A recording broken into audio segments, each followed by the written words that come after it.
Hi guys, ಇವತ್ತು ನಾನು ಮಾಡೋ ಶೈಲಿ ಮಟನ್ ಸಾರು ಯಾವ ಥರ ಅಂತ ಎಲ್ಲ ಆಲ್ರೆಡಿ ಹುರ್ಕೊಂಡಿದ್ದೀನಿ. ಇದು ನಾನು ಫಸ್ಟ್ ಐಡಿಯಾ ಬರಲಿಲ್ಲ ನನಗೆ ವಿಡಿಯೋ ಮಾಡ್ಕೊಳ್ಳೋಕೆ, ಹಾಗಾಗಿ ನಾನು ಈಗ ತೋರಿಸ್ತಾ ಇದ್ದೀನಿ. ಇದರಲ್ಲಿ ಏನೇನು ಹಾಕಿದ್ದೀನಿ ಅಂದರೆ ಈರುಳ್ಳಿ, ಬೆಳ್ಳುಳ್ಳಿ ಮತ್ತು ಮೆಣಸಿನ್ಕಾಯಿ, ಕೊತ್ತಂಬರಿ, ಪುದೀನ, ಚಕ್ಕೆ, ಲವಂಗ. ಬೆಳ್ಳುಳ್ಳಿ ಕಮ್ಮಿ ಹಾಕಬೇಕು, ಯಾಕಂದರೆ ಮಟನ್ ಸಾರಿಗೆ ಕಮ್ಮಿ ಇರಬೇಕು ಬೆಳ್ಳುಳ್ಳಿ. ಮಿಕ್ಕಿದೆಲ್ಲ ಟೊಮೆಟೊ ಎಲ್ಲನೂ ನಾನು ಟೊಮೆಟೊ ಹಾಕ್ತೀನಿ. ನಮ್ಮ ಅತ್ತೆ ಸೈಡ್ ಕಡೆ ಟೊಮೆಟೊ ಹಾಕಲ್ಲ ಮಟನ್ ಸಾರಿಗೆ. ಇಷ್ಟು ಹಾಕಿದ್ದೀನಿ. ಇದರಲ್ಲಿ ಕೊಬ್ಬರಿ ಅರ್ಧ ಕೆ ಜಿಗೆ ಎಷ್ಟು ಬೇಕೋ ಅಷ್ಟು ಕೊಬ್ಬರಿ ಹಾಕಿದ್ದೀನಿ, ಮತ್ತು ಧನಿಯಾ ಪುಡಿ ಹಾಕಿದ್ದೀನಿ. ಈಗ ನೋಡೋಣ ಬನ್ನಿ ಯಾವ ಥರ ಮಾಡೋದು ಹೇಗೆ ಅನ್ನೋ ಥರ ಹೇಳ್ತೀನಿ.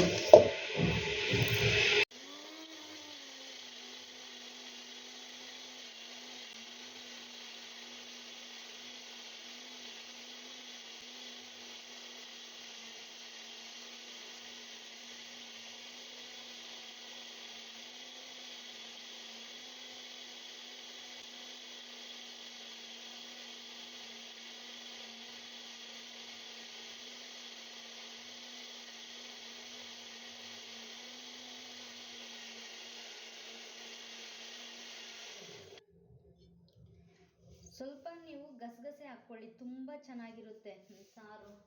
ಇನ್ನು ಅಮ್ಮ ಮನೆ ಸೈಡು ಕಡಲೆಪಪ್ಪುನೂ ಹಾಕ್ಕೊಳ್ತಾರೆ.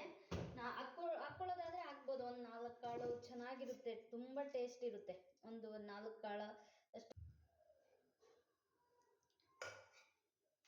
ಇದನ್ನು ನಮ್ಮಮ್ಮ ತುಂಬ ಚೆನ್ನಾಗಿ ಮಾಡ್ತಾರೆ ನಾನ್ ವೆಜ್ಜು. ನಾನು ಫಸ್ಟು ಮದುವೆಗೆ ಮುಂಚೆ ನಾನೇನು ನಾನ್ ವೆಜ್ ತಿಂತಿರ್ಲಿಲ್ಲ, ಮದುವೆ ಆದಮೇಲೆ ಸ್ಟಾರ್ಟ್ ಮಾಡ್ಕೊಂಡಿರೋದು.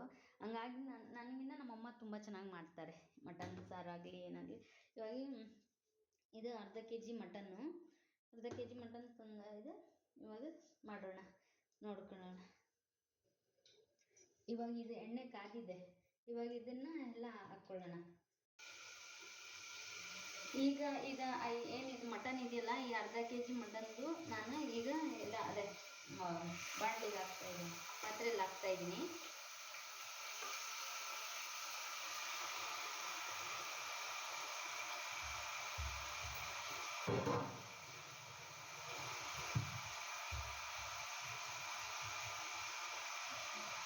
ಕಲ್ಲುಪ್ಪು ಹಾಕಿ, ನೀವು ತುಂಬ ಚೆನ್ನಾಗಿರುತ್ತೆ, ಟೇಸ್ಟ್ ಚೆನ್ನಾಗಿ ಬರುತ್ತೆ. ನಾನು ಅರ್ಧ ಕೆ ಜಿಗೆ ಇಷ್ಟು ತಗೊಂಡಿದ್ದೀನಿ.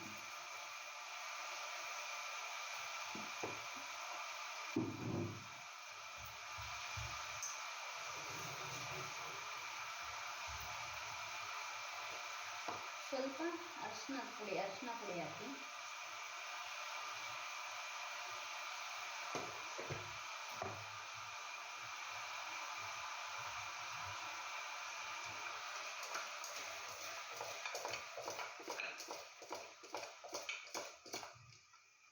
ಇದು ಚೆನ್ನಾಗಿ ಕಲಕಿ. ಏನಾಗುತ್ತಂದರೆ ಉಪ್ಪೆಲ್ಲ ನೀಟಾಗಿ ಬೆರ್ಕೊಳ್ಳುತ್ತೆ ಅದಕ್ಕೆ.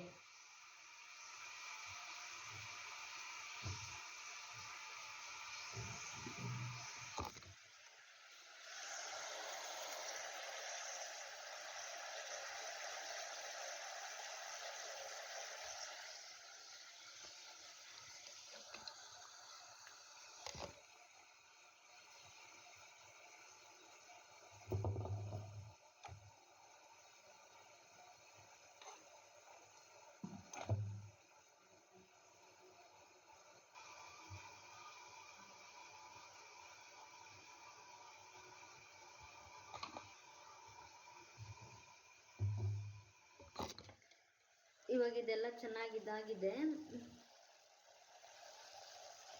ಇವಾಗ ನಾನು ಇದಕ್ಕೆ ಮಸಾಲೆ ಹಾಕ್ತೀನಿ. ನಾನೇನು ರುಬ್ಕೊಂಡಿದ್ದೀನಲ್ಲ ಆ ಮಸಾಲೆ ಹಾಕ್ತೀನಿ.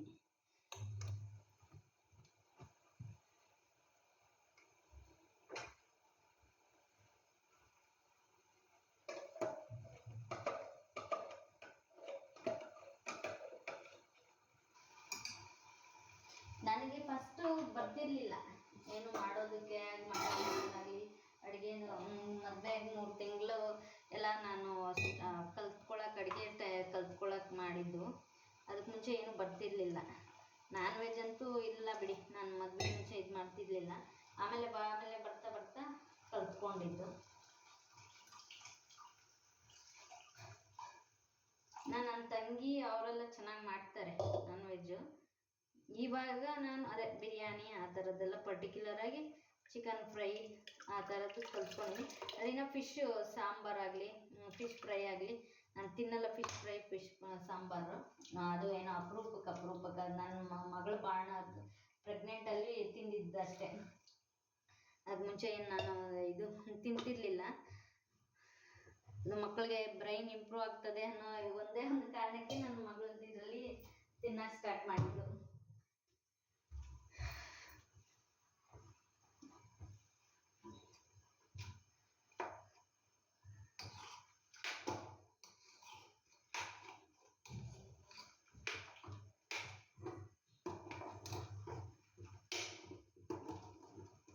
ಇದು ಚೆನ್ನಾಗಿ ಕುದಿ ಬರಲಿ. ಇದರಲ್ಲೇ ಚೆನ್ನಾಗಿ ಕುದಿ ಬಂದಾಗ ಇದು ಎಲ್ಲ ಉಪ್ಪು ಖಾರ ಎಲ್ಲ ಚೆನ್ನಾಗಿ ಪೀಸುಗಳಿಗೆ ಹಿಡ್ಕೊಳ್ಳುತ್ತೆ.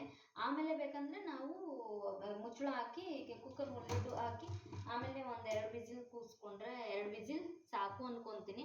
ಬೇಕಾದ್ರೆ ಆಮೇಲೆ ನೋಡ್ಕೊಳ್ಳೋಣ. ಯಾಕಂದರೆ ಒಂದೇ ಸತಿ ನಾವು 3 ವಿಸಿಲ್ ಕೂಗಿಸ್ಬಿಟ್ಟು ಅದು ಎಲ್ಲ ಸಾಫ್ಟ್ ಆಗಿಬಿಡುತ್ತೆ ಪೀಸಸ್, ಅವಾಗ ತಿನ್ನೋಕೆ ಚೆನ್ನಾಗಿರಲ್ಲ. ಹಂಗಾಗಿ ನಾನು ಮೊದಲು ಏನು ಮಾಡ್ತೀನಿ ಅಂದರೆ 2 ವಿಸಿಲ್ ಕೂಗಿಸ್ಕೊಳ್ತೀನಿ. ಇಲ್ಲ ಸ್ವಲ್ಪ ಬಲ್ತಿದೆ ಅಂತಂದರೆ 3 ವಿಸಿಲ್ಸ್ ನೋಡ್ಕೋತೀನಿ ಯಾವ ಥರ ಏನು ಅಂತ. ಇವಾಗ ಸದ್ಯಕ್ಕೆ 2 ವಿಸಿಲ್ ಸಾಕು ಅನ್ಕೊತೀನಿ. ಮತ್ತು ಆಮೇಲೆ ಇದು ಇಳಿಸ್ಕೊಂಡ್ಮೇಲೆ ಆಮೇಲೆ ಇದು ನೀಟಾಗಿ ಇನ್ನೊಂದ್ಸಲಿ ಕುದಿಸ್ಕೊಂಡ್ರೆ ಸಾಕಾಗುತ್ತೆ. ನಮ್ಮ ಅತ್ತೆ ಸೈಡ್ ಏನಂತಂದರೆ ಕೊಬ್ಬರಿನ ಈ ಮಸಾಲೆ ಐಟಮ್ಗೆಲ್ಲ ರುಬ್ಕೊಳ್ಳಲ್ಲ. ಅದನ್ನೇ ಸಪ್ರೇಟು ಕೊಬ್ಬರಿ ಹಾಲು ಅಂತ ತೆಗೆದುಬಿಟ್ಟು ಇನ್ನೇನು ಕುದಿಯುತ್ತಲ್ಲ ಆವಾಗ ಹಾಕ್ತಾರೆ. ಅವ್ರಿಗೆ ಆ ಪ್ರೋಸೆಸ್ ಇಷ್ಟ. ನಾನು ಈ ಥರ ಪ್ರೋಸೆಸ್. ಬಟ್ ಇದು ಟೊಮೆಟೊ ಹಾಕಲ್ಲ. ನಾನು ಟೊಮೆಟೊ ಹಾಕ್ತೀನಿ ಮಟನ್ ಸಾರಿಗೆ.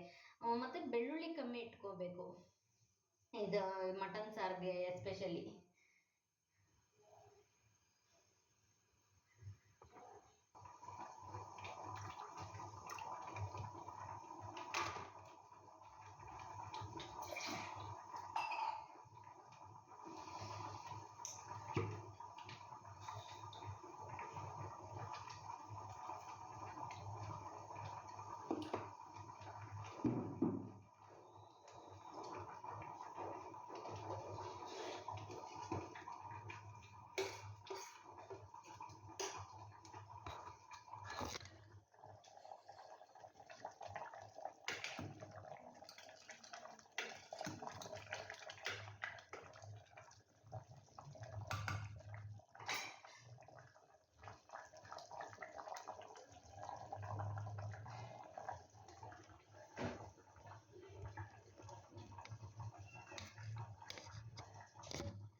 ನಿಮಗೆ ಇಷ್ಟ ಆದರೆ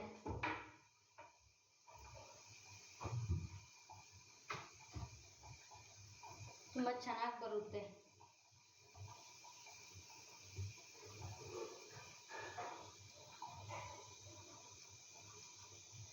ನಾವೇನಂತಂದರೆ ಎಲ್ಲ ಒಟ್ಟಿಗೆ ಹಾಕ್ಬಿಟ್ಟು ಧನಿಯಾ ಪುಡಿ ಹಾಕಿ ಇದು ಕೊಬ್ಬರಿ ಹಾಕಿ ಎಲ್ಲ ರುಬ್ಕೊಬಿಡ್ತೀವಿ.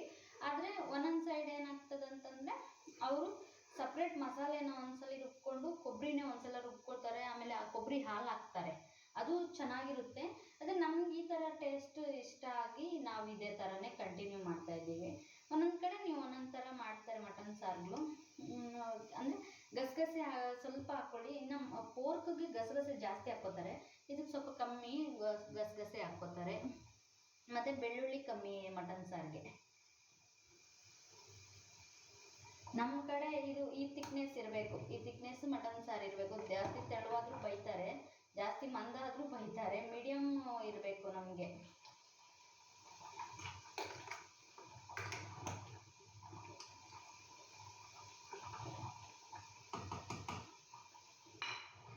ಇದು ಇವಾಗ ಸಾರು ಕಂಪ್ಲೀಟ್ ಆಯಿತು.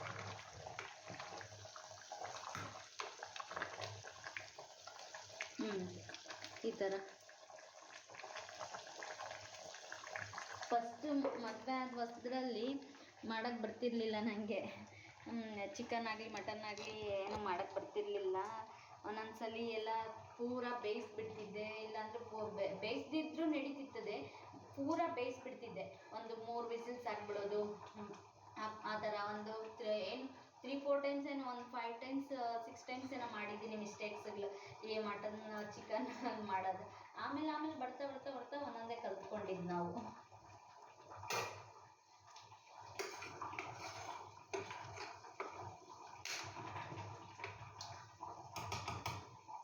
ಚೆನ್ನಾಗಿ ಇದು ನಾವು ಕುಕ್ಕರಲ್ಲಿ ಕೂಗಿಸಿದ್ದಾದ್ಮೇಲೂ ಆಮೇಲೆ ನಾವು ಚೆನ್ನಾಗಿ ಕುದಿಸ್ಬೇಕು. ಅದಕ್ಕಾಗಿ ನಾವು 3/4 ಪಾಲು ಬೇಯಿಸ್ಕೋಬೇಕು. ಆಮೇಲೆ 1/4 ಭಾಗ ನಾವು ಹಿಂಗೆ ಬೇಯಿಸಿದ್ರು ನೀಟಾಗಿ ಉಪ್ಪು ಖಾರ ಹಿಡ್ದಿರುತ್ತೆ ಪೀಸಸ್ಗೆ, ತುಂಬ ಚೆನ್ನಾಗಿರ್ತದೆ. ನಾವೇನು ಮಾಡ್ತೀವಿ ಗೊತ್ತಾ, ಪೂರ ಬೇಯಿಸ್ಕೊಬಿಡ್ತೀವಿ ಕುಕ್ಕರಲ್ಲಿ ವಿಜಿಲ್ಸಲ್ಲಿ. ಆಮೇಲೆ ಮತ್ತೆ ಈ ಥರ ನಾವು ಹಿಂಗಿಟ್ಟು ಬೇಯಿಸೋಕೆ ಹೋದಾಗ, ಓಪನ್ ಇದರಲ್ಲಿ ಇಟ್ಟು ಬೇಯಿಸೋಕೆ ಹೋದಾಗ ಅದು ಪುಡಿ ಆಗಿಬಿಡುತ್ತೆ. ಆ ಥರ ಮಾಡ್ಕೊಬೇಡಿ ನೀವು. ಮುಕ್ಕಾಲನ್ನು 80% ಬೆಂದಿರಲಿ, ಆಮೇಲೆ ಇನ್ನು 20% ಈ ಥರ ಬೇಯಿಸ್ಕೊಳ್ಳಿ, ಸಾರು ಪರ್ಫೆಕ್ಟಾಗಿ ಬರುತ್ತೆ. ನೋಡಿ ಗೈಸ್, ಈಗ ಮಟನ್ ಸಾಂಬಾರು ಆಗಿದೆ, ಇದಾಗಿದೆ, ಇವಾಗ ಪರ್ಫೆಕ್ಟಾಗಿ ಬಂದಿದೆ. ನೆಕ್ಸ್ಟು ನಾನು ಆವಾಗಲೇ ಹೇಳಿದಲ್ವ ರೈಸ್ ಇದು ಅಂತ, ನೆನೆಸಿಟ್ಟು ಮಾಡಿದರೆ ಯಾವ ಥರ ಬರುತ್ತೆ ಅಂತ ನಿಮಗೆ ತೋರಿಸ್ತೀನಿ ನೋಡಿ. ನೋಡಿ ಯಾವ ಥರ ಸಾಫ್ಟಾಗಿದೆ, ನೋಡಿ ಈ ಥರ ಸಾಫ್ಟಾಗಿ ಬರುತ್ತೆ ಅಂತ.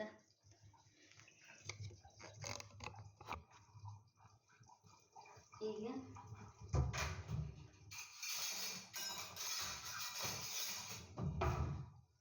ಈ ಬಿಸಿ ರೈಸ್ಗೆ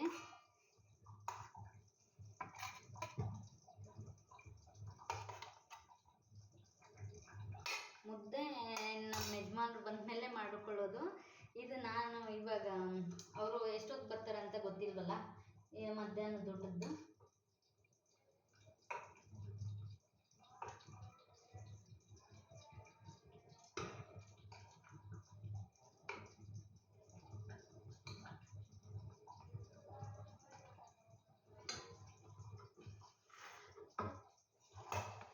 ನೋಡಿ ಅದಕ್ಕೆ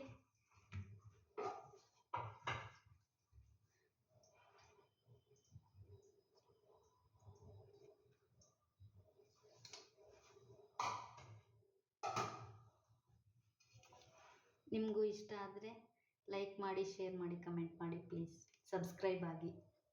ಇದು ನಾನು ಮಾಡಿದ್ದೇನಂತ ಮಟನ್ ಸಾರು, ರೈಸ್ ವಿತ್ ಕುಕುಂಬರ್. ಹೇಗಿದೆ ಹೇಳಿ ಫ್ರೆಂಡ್ಸ್. ಬಾಯ್.